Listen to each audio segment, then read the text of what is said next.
Hi, welcome to another a vlog from Jon and I from in the office. So today's an interesting one. So it's a bit of a challenge for me, this. So Jon, the office Yeah, as a productivity tool. What yeah. the heck do you mean?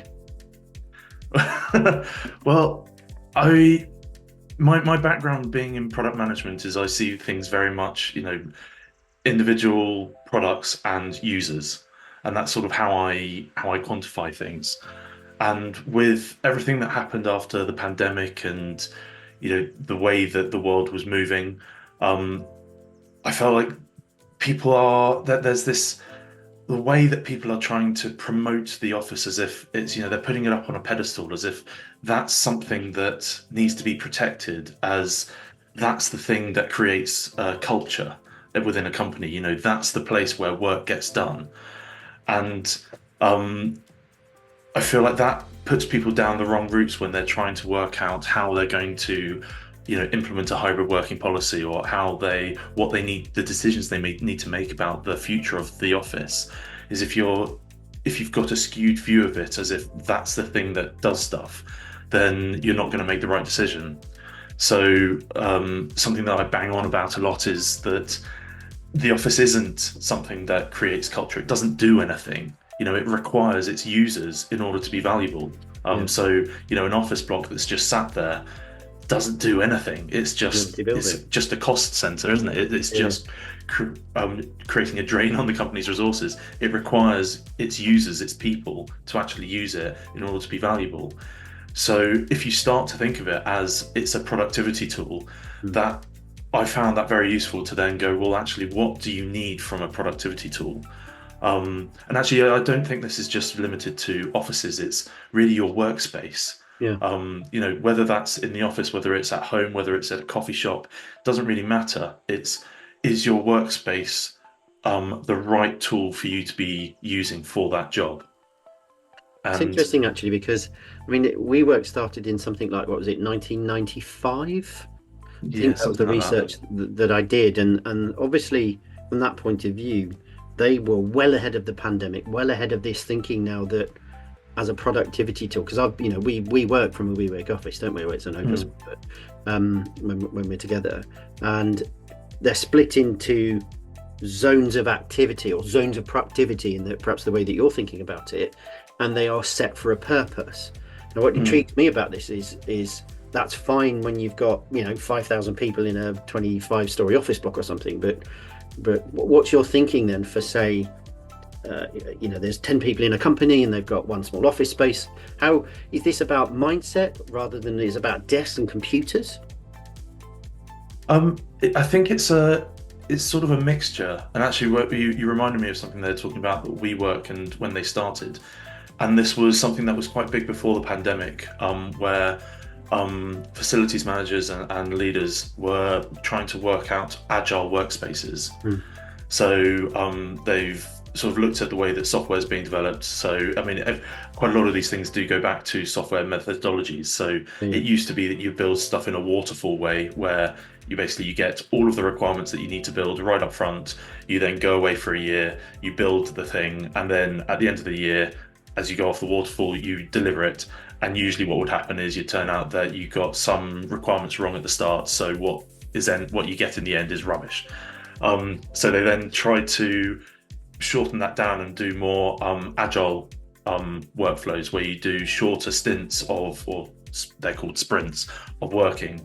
And it's really oversimplifying it, but it's basically you do the things that you need to in order to get the thing out. So yeah, it's, you build quickly, you release it so people can check it, you then get feedback, and then you rebuild it. And that moved into the workspace area. So it was, how do you create an agile workspace where people can go and work in the right place for the mood that they were in or for the work they were doing. And that's sort of where I think a lot of WeWork's ideas came from.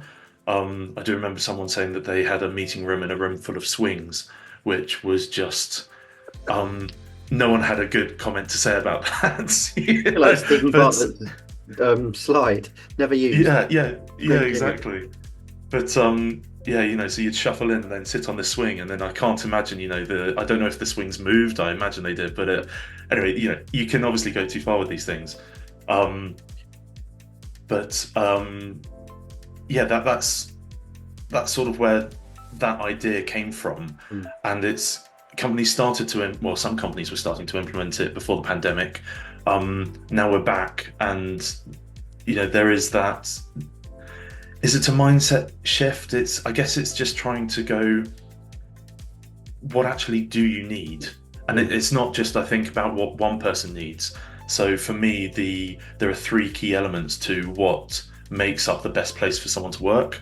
And that's the task that they're doing, so the job that they're actually doing, the requirements of their team, and that's not just their immediate team, it could be the wider team, the wider company, and also their personal circumstances. And I sort of see it as a Venn diagram where there's this really nice little intersection between those three things, which dictates where the best place for that person to work each day is. And so, what tool is the best tool for them to use in order to be productive? So it might be that it's the office, it might be that actually the team requires everyone to be together, or it might be that actually, if you're doing software, for example, and you've had some planning sessions, you could then go away for 2 weeks and work somewhere else, completely away, siloed away, some Slack communication is all you need.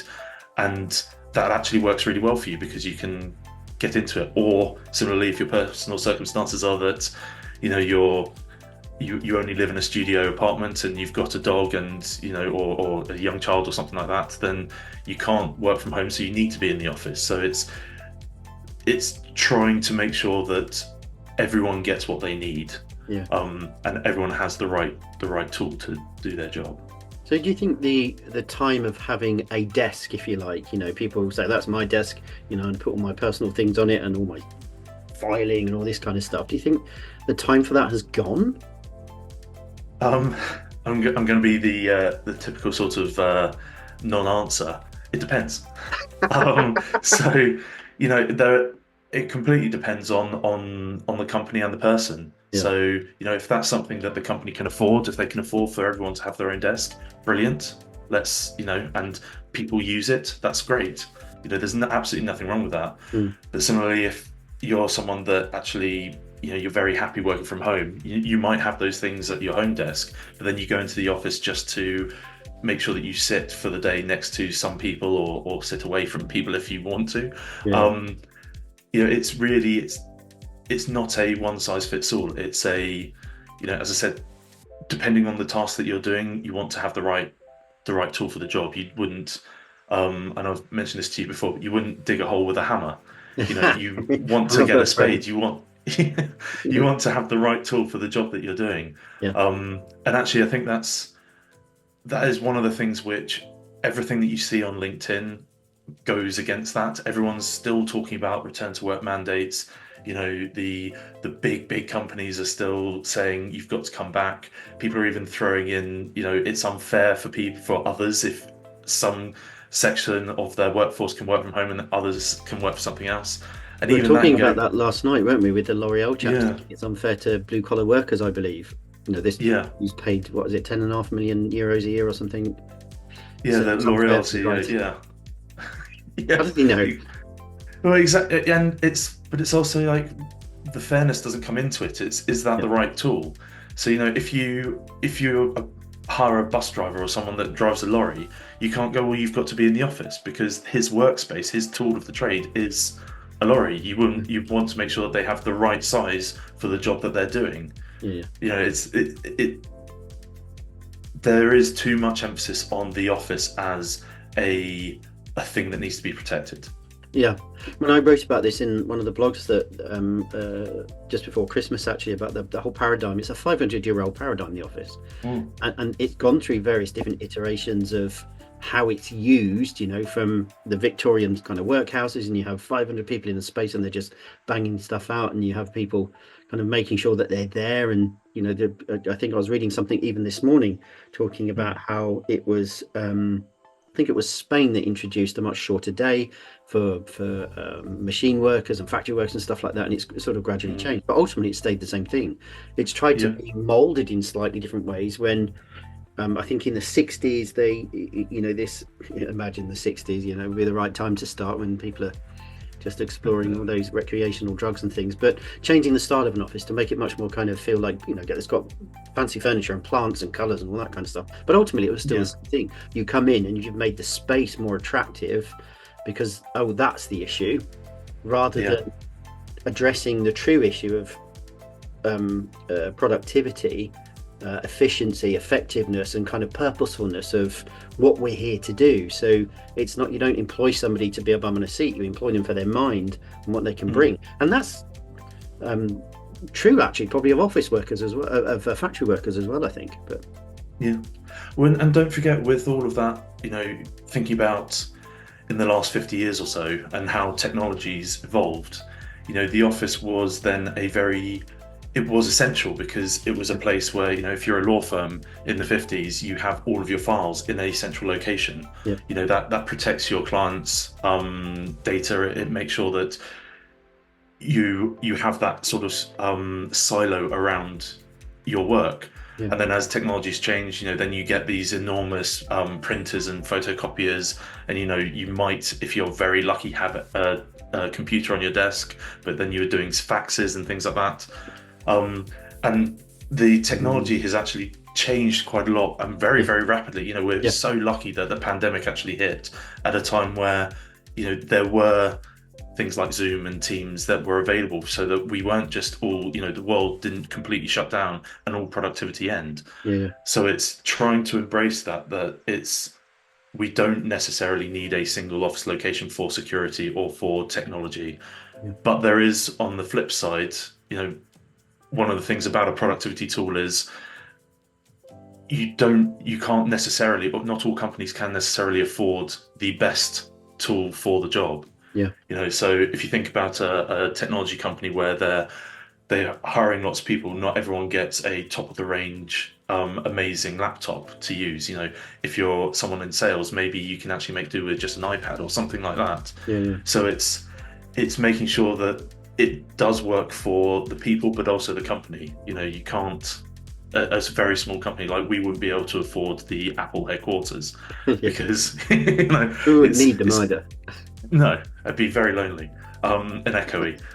But it's trying to just make sure that you're getting the best tool that you can afford. And there will be some companies where actually they can't necessarily afford to roll out laptops and secure internet and individual desk setups and chairs and everything like that for all of their employees. Because obviously, if you are working remotely, the company still does have an obligation to make sure that you're working in a health and safety efficient way. So in that instance, it might actually be better for the company to say, look, we just need everyone in the office because it's an environment we can control, and we can't afford for 30 people for everyone to have their own laptop, their own desk, and their own chair. And just thinking back to the statement you make about coming back to productivity in a bit more detail, the whole point of this agile methodology in productivity and in dev and things like that is that you make small iterations, see if that works. You're not dumping a whole load of code or making massive changes. But the agile thinking around an office, is that something that, because there's a lot of physicality to an office, isn't it? And it's not, it doesn't have that flexibility physically to, right, let's move desk here every single time. So what's your thinking about how people could approach this in terms of splitting up spaces? A lot of places, the company I came from previously, we had 4 or 5 small little meeting rooms, we had a big boardroom, and we had a podcasting room that I built, and then our own individual desks. I had my own kind of little, like one of my colleagues called it the glass box of emotion, my office. Marketeers for you. It kind of implies that the office needs to maintain that level of flexibility and agility going forward. What would be your take on that? You mentioned large businesses, probably easier for them to do because they've got more money to do it, but it's a bigger job for them to do. So what's your thoughts on keeping the office agile? Well, I think the main thing about the agile process, as you said, is making small changes, small iterations, seeing what works, seeing what doesn't, and reiterating over it. And just so the whole idea is that you've got an idea of what you think you want. you try and solve that, Yeah. and you very quickly move to see, has that worked? If yes, brilliant, keep going. If not, okay, we need to adjust. And I think that's the thing at the moment, that companies tend to not necessarily be doing that well, is they're trying to solve it all in one thing. And they are just they're looking at the data that's out there from other companies, relying on that and saying, right, that's what we're going to do and that's going to solve it. So, we're a 100-person company. We can see there's another 100-person company that have reduced their desk space to 50%. So great savings. Yeah, we'll do that. You're like, well, actually, that's not necessarily right for you. You might get lucky. Brilliant if you can, but try to make small adjustments and move from that, and then the flexibility will start to sort of bake into that as you're going.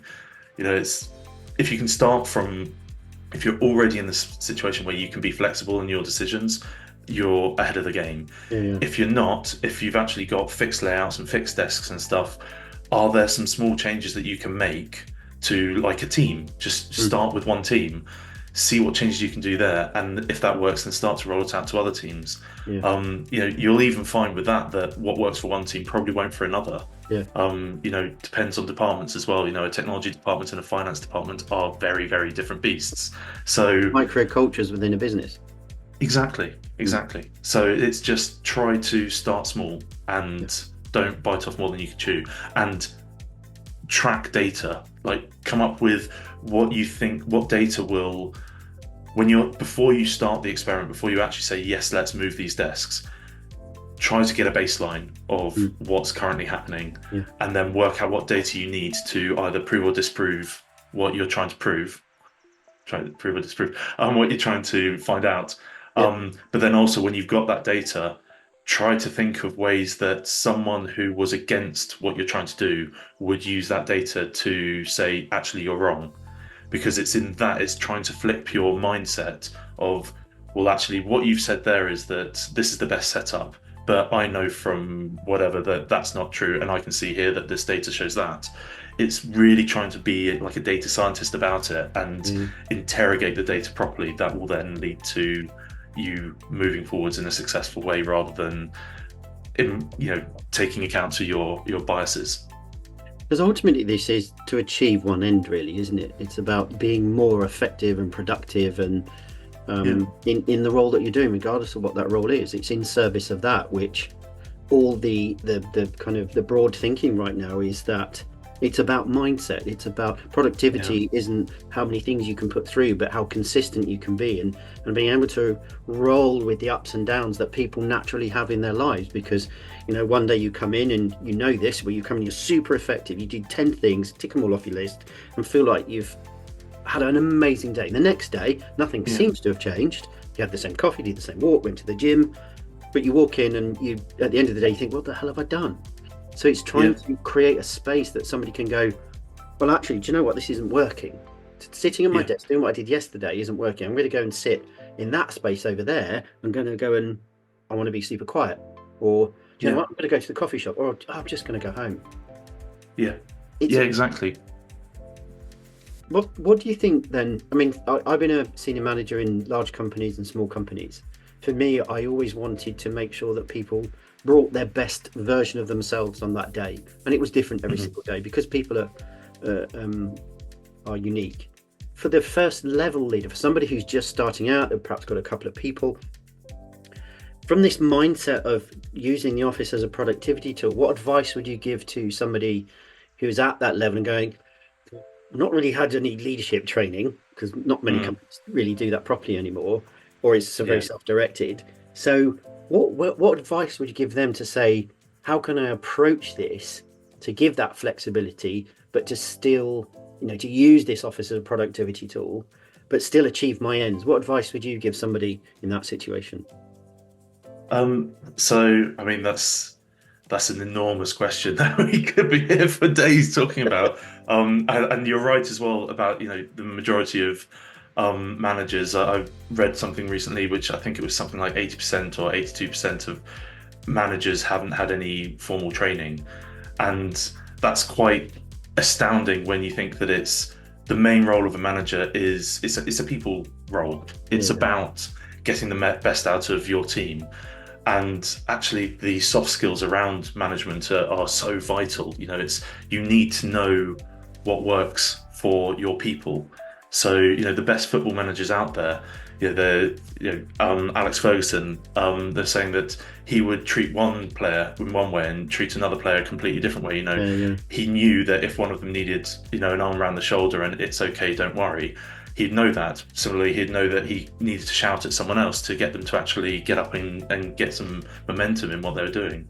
Sorry, the door's going to go in a second because Gabby's just come back and the dogs are going to bark and all this kind of stuff. So sorry to interrupt. You're on a really good flow there as well, but it will just be spoiled. So I guess that comes back to the point, Jon, that you made a little bit earlier then about is rather than trying to do lots of big things, is perhaps try as a first level leader then small things, work it out with your team and go, well, let's try this if they're able to have that flexibility and do little projects or try little things, extend little bits of trust and go kind of, well, you try that, or I think involving them in the process, involve your team in the process and let them know what you're thinking. Because the best way to create friction in a team is for there to be secrets and for one person to sort of go, this is the way we're going to do things. Obviously you need to be careful because design by committee is also not necessarily a good thing. But if you know your people, if you've done simple things like, I was chatting to someone a couple of years ago where they said that they just didn't know how to get to know their team. I was like, well, the simplest thing you can possibly do is if you see them on a Friday, ask them what they're doing for the weekend.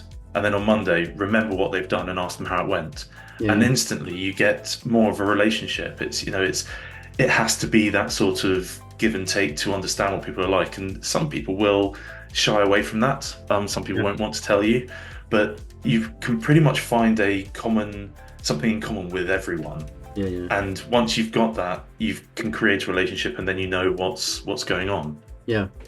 And it's the company I came from, one of their phrases was leadership is a choice, not a position. So, and it's about actually enabling others. You turn into like a teacher and you try and elevate people above you. So it's putting them at the middle of that. Of course, you're there to be productive and to deliver on the company based on the role that you've got.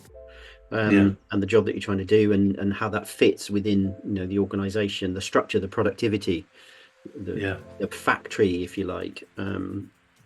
Actually, just to pick up on that, one of the other things that I think is going to happen a lot more in the very near future, especially with the generative AI being so popular, is quite often managers don't necessarily understand what the role is of the people they manage.